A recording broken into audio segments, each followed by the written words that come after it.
Hello everyone. इससे पहले हमारा अब फीमेल रिप्रोडक्टिव सिस्टम ख़त्म हो चुका है। अब हम लोग स्टार्ट करने वाले हैं मेल रिप्रोडक्टिव सिस्टम।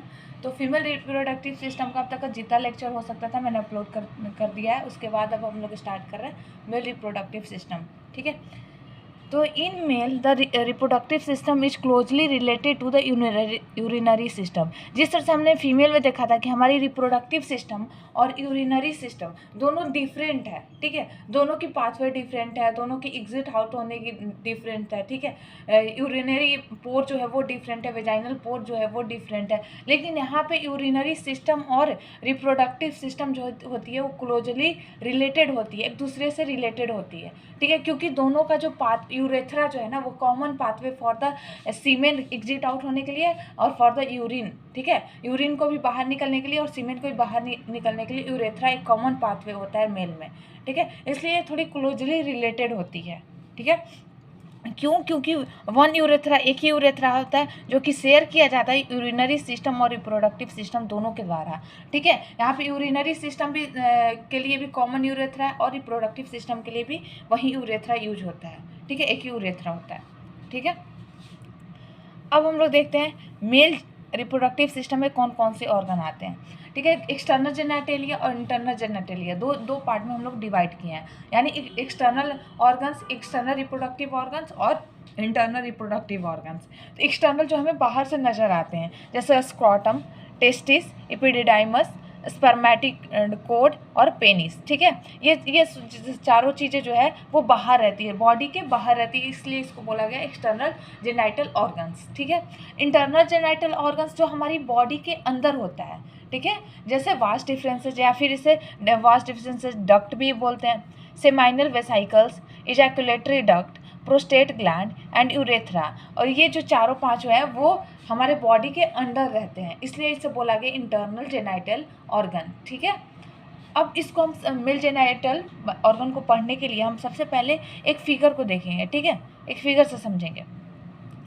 अब यहाँ पे इस फिगर में आप देख रहे होंगे कि ऊपर में क्या है कि यूरिनरी ब्लैडर है। ये ऊपर में गोल सर्कल वाला जो क्या है वो यूरिनरी ब्लैडर है। ठीक है, उसके बाद यहाँ से जो ये आ रही है ये है यूरेटर। ये कहाँ ज्वाइन रहती है? किडनी से। किडनी से यहाँ पे यूरिन आती है। ठीक है, ये तो हमें पता है। तो ये क्या है? यूरेटर। और ये हमारा क्या है? गोल वाला सर्कल यूरिनरी ब्लैडर। अब यहाँ पे क्या होती है? पीछे की तरफ से ये जो रेड वाला कलर मैंने दिखलाया है ना, रेड वाले कलर से, ये एक ग्लैंड है सेमाइनल वेसाइकल्स। ये जो होती है यूरिनरी ब्लैडर के पीछे में होती है, इसलिए मैंने डॉटेड लाइन से इसे डिनोट किया है। ठीक है, ये यूरिनरी ब्लैडर के पीछे में होती है सेमाइनल वेसाइकल्स, दो होती है। ठीक है, बिहाइंड द ब्लैडर। उसके बाद जब नीचे आएंगे तो हमारे पास आती है प्रोस्टेट ग्लैंड।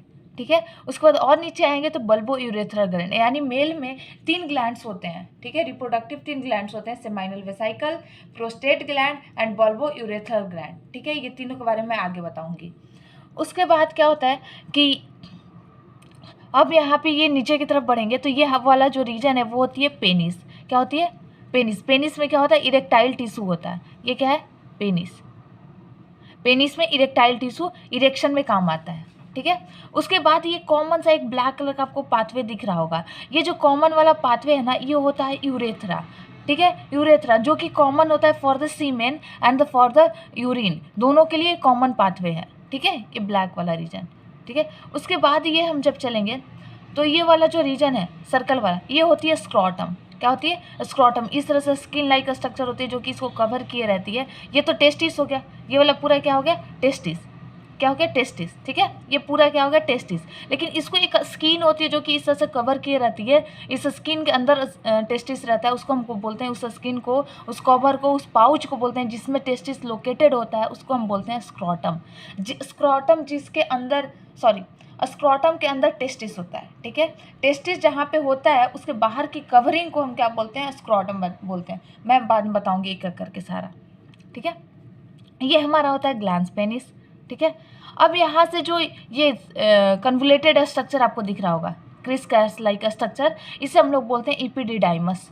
ठीक है, एपिडिडाइमस क्या करती है कि यहाँ से जो स्पर्म रिलीज होता है टेस्टिस से, उसको ये कलेक्ट करती है और आगे की तरफ ये भेजती है। ठीक है, ये आगे की तरफ भेजेगी, जिसको हम लोग बोलते हैं वास्ट डिफरेंसेज।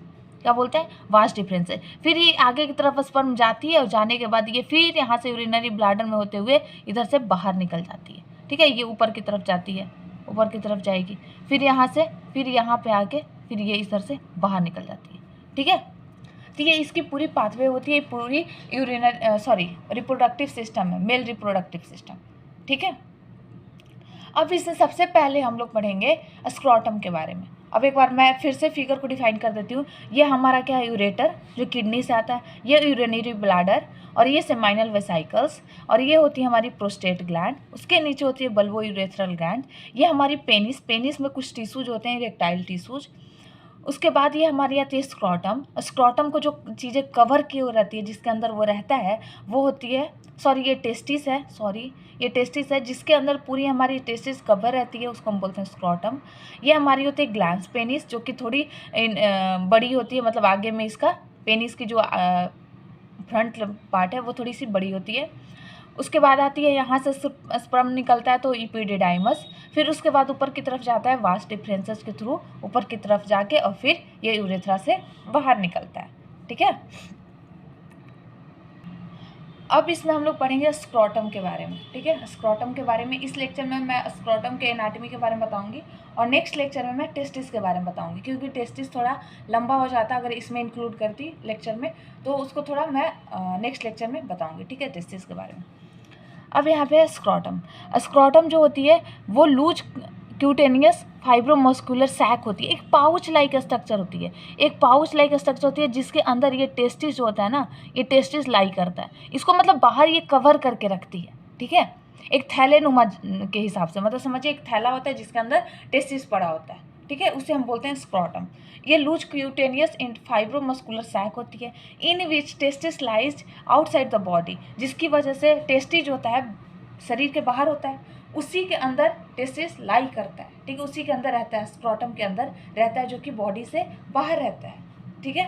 पोजीशन इसका posterior inferior to the penis, अभी हमारा ये पेनिस हो गया, और इसके साइड में इस तरह से पोस्टीरियर साइड में, इन्फीरियर साइड में हमारा क्या होता है, स्क्रोटम होता है। इन्फेरियर टू प्यूबिस इन्फाइसिमा, अब हमें पता है कि ये कमर के पास, हमारी जो कमर होती है वहाँ पे जो ये 3 बोन होते हैं, 3 बोन होते हैं, स्टिमिक, इलियम और प्यूबिक, ये जो तीनों बोन होते हैं जहाँ पे एक जगह जुड़ते हैं, उसको हम बोलते हैं प्यूबिक सिम्फाइसिस। ये प्यूबिक सिम्फाइसिस से इन्फेरियर, ऊपर होता है तो सुपेरियर, नीचे है तो इन्फेरियर, यानी ये जो यहाँ पे ये तीनों बोन जो मिल रहे हैं, ये तीनों बोन जो यहाँ मिल रहे हैं, उसके नीचे में स्क्रोटम होता है, इसलिए इसे बोला गया इन्फेरियर टू प्यूबिक सिम्फाइसिस। अगर ये प्यूबिक सिम्फाइसिस से ऊपर होता है तो इसे बोला जाता है सुपेरियर, लेकिन उससे ये नीचे होता है, इसलिए बोला गया इन्फेरियर टू प्यूबिक सिम्फाइसिस, ठीक है। अब it is made by dartos muscles, ये मसल्स का नाम याद रखिएगा। स्क्रोटम किससे बना होता है, डार्टोस मसल से। किससे बना होता है, डार्टोस मसल से, ठीक है। कंट्रोल बाय इनवोलेंट्री नर्व, इसकी नर्व सिस्टम मैं बताऊंगी। इनवोलेंट्री यानी हमारे कंट्रोल में नहीं रहता, इसकी कॉन्ट्रैक्शन, रिलैक्सेशन ये हमारे कंट्रोल में नहीं रहता, कि हम चाहे तो हम उसको कंट्रोल कर सकते हैं, हम चाहे तो उसको कंट्रोल नहीं कर सकते हैं। लेकिन ये जो मसल्स, स्मूथ मसल्स होती है, ये क्या होती है, स्मूथ मसल्स होती है। ये स्मूथ मसल, इसका नाम होता है डार्टोस मसल। ये स्मूथ मसल हमारे कंट्रोल में नहीं होती है, ये खुद से कॉन्ट्रैक्ट होती है, खुद से रिलैक्स होती है, ठीक है, इनवोलेंट्री होती है। Which is contract during the cold, कब ये कॉन्ट्रैक्ट होती है, जब ठंड लगती है, एक्सरसाइज जब करते हैं, या फिर सेक्सुअल स्टिमुलेशन होती है, जब सेक्सुअल डिजायर होती है, उस दौरान जो स्क्रोटम का साइज होता है वो कॉन्ट्रैक्ट करके थोड़ी छोटी हो जाती है, ठीक है। अब यहाँ देखते हैं स्क्रोटम में क्या क्या चीज़ें प्रेजेंट होती है। स्क्रोटम में सबसे पहले राइट एंड लेफ्ट टेस्टिस, क्योंकि मेल बॉडी में 2 स्क्रोटम होता है, राइट साइड में एक लेफ्ट साइड में, ठीक उसी तरह वहाँ पे राइट साइड वाली टेस्टिस होती है और लेफ्ट साइड वाली टेस्टिस उसमें होती है, दोनों साइड, ठीक है। उसमें इपिडिडाइमस भी होता है, अभी हमने फिगर में देखा था। स्पर्मेटिड कोड, स्पर्मेटिड कोड क्या होती है कि जो कि होल्ड करते, अब मान लेते हैं कि ये पाउच है, ठीक है, ये पाउच है, यहाँ पे ये टेस्टिस है, तो ये टेस्टिस को कोई होल्ड करने वाला होगा ना, कोई पकड़ने वाला, पकड़ के इसको इसके साथ ज्वाइन करेगा, इसमें रखेगा, ठीक है, इसमें रखेगा इस थैले में, तो ये इस वाले पार्ट को, इस जो होल्ड कर रहा है, इसको हम लोग बोलते हैं स्पर्मेटिड कोड, स्पर्मेटिड कोड, ठीक है। स्पर्मेटिड कोड जो होल्ड करके रखता है टेस्टिस को इन द स्क्रोटम में होल्ड करके रखता है, उसे हम लोग बोलते हैं स्पर्मेटिड कोड, ठीक है। अब इसका फंक्शन, इसका नर्व सप्लाई देखिए। डार्टोस मसल अभी हमने देखा कि इनवॉलेंट्री होता है, ये हमारे कंट्रोल में नहीं होता है। ये मसल जो होती है स्क्रोटम की, ये खुद ब खुद हमारे सेंट्रल नर्वस सिस्टम से कनेक्टेड होती है, ठीक है, उससे कंट्रोल होती है, ये हमारे खुद ब खुद कंट्रोल में नहीं होती, इनवॉलेंट्री होती है, ठीक है। Supplied by sympathetic nervous system, ये सिंपैथेटिक नर्वस सिस्टम से सप्लाइड होती है, ठीक है। अब इसका सबसे मेन चीज़ आप थोड़ा फंक्शन देख लीजिए। इन द हॉट, जब गर्मी पड़ती है, ठीक है, हॉट वेदर में स्क्रोटम जो होती है रिलैक्स हो जाती है और वो hang freely away from the body, वो हमारी बॉडी, ये बॉडी होगी उससे थोड़ी सी दूर जाके ये इस तरह से हैंग रहती है, ठीक है। क्यों? क्योंकि यहाँ पे अगर पसीना वगैरह होगा, स्वेटनिंग होगी, तो आसानी से स्वेटनिंग जो होगी वो बाहर डिसिपेट हो सके, ठीक है, वो बाहर मतलब इवोपरेट हो सके, बाहर निकल सके, वहाँ पे अगर पसीना हो रही है तो उसकी वजह से ये क्या होती है, उस टाइम थोड़ी रिलैक्स हो जाती है, ठीक है। ठंड के मौसम में ये थोड़ी कॉन्ट्रैक्ट हो जाएगी, गर्मी के मौसम में ये रिलैक्स हो जाती है, जिसकी वजह से वहाँ पे लार्ज सरफेस एरिया मिल जाता है स्वेटनिंग के लिए। हीट डिसिपेशन मतलब हीट को बाहर निकलने के लिए, वो बाहर कैसे निकलेगी, स्वेटनिंग के थ्रू, पसीने के थ्रू, तो वहाँ पे सरफेस एरिया मिल जाता है कि वो वहाँ से हीट जो है वो बाहर निकल सके, ठीक है। इन कोल्ड वेदर में क्या होगा, स्क्रोटम कॉन्ट्रैक्ट हो जाता है, ठीक है, और वहाँ पे सरफेस एरिया डिक्रीज कर जाता है। सरफेस एरिया जब डिक्रीज कर जाएगा तो वहाँ से हीट बाहर नहीं निकलेगा। वैसे भी ठंड के मौसम में हमें ठंड लगते हैं, हमें हीट बाहर निकलना नहीं होता है। जब हमें अगर हमारी बॉडी से हीट बाहर निकलेगी तो हमें ठंड और ज़्यादा लगेगी। तो इसका मैकेनिज्म देखिए कितना परफेक्ट है कि ठंड के मौसम में ये कॉन्ट्रैक्ट हो जाती है, वहाँ सरफेस एरिया को कम कर देता है, जिसकी वजह से वहाँ से हीट बाहर नहीं निकल पाता है और हमें ठंड कम लगती है, ठीक है।